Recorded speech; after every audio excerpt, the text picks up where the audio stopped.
ஒரு ஊரில் ஒரு ஓகே அடுத்த வார்த்தை கணிச்சிங்களா என்னவா இருக்கும்? ஒரு ஊரில் ஒரு ராஜாவா அப்படின்னு கணிச்சிங்களா?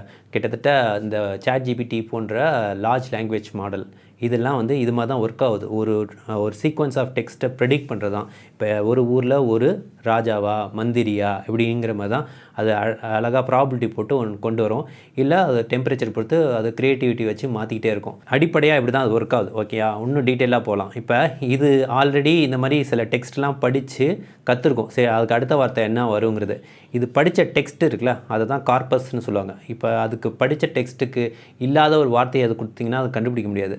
ஸோ இந்த டேர்ம் நல்லா ஞாபகம் கார்பஸ், CORPUS. இது மாதிரி நிறைய ஃபண்டமெண்டல் கான்செப்ட்ஸ்லாம் இனிமேல் நான் டெய்லி லாங் ஃபார்மேட் வீடியோவில் போட போகிறேன். ஒரு ஒயிட் போர்ட்லேயே எக்ஸ்பிளைன் பண்ணி போட போகிறேன். நான் அப்போ அந்த கிராஃபிக்ஸ்லாம் யூஸ் பண்ண முடியாது, அதுக்கெலாம் டைம் அதிகமாகும். கட்டாயம் உங்களுக்கு இன்ட்ரெஸ்டிங்காக இருக்கும். எல்லா ஃபண்டமெண்டல் எனக்கு தெரிஞ்சதை நான் சொல்லித்தரேன். நீங்களும் எதுவும் அதில் எதுவும் மாற்றங்கள் எதுவும் இருந்தால் நீங்கள் கமெண்ட் செக்ஷனில் மென்ஷன் பண்ணுங்கள். நம்ம எல்லோரும் சேர்ந்தே கற்றுக்குவோம் இந்த AI.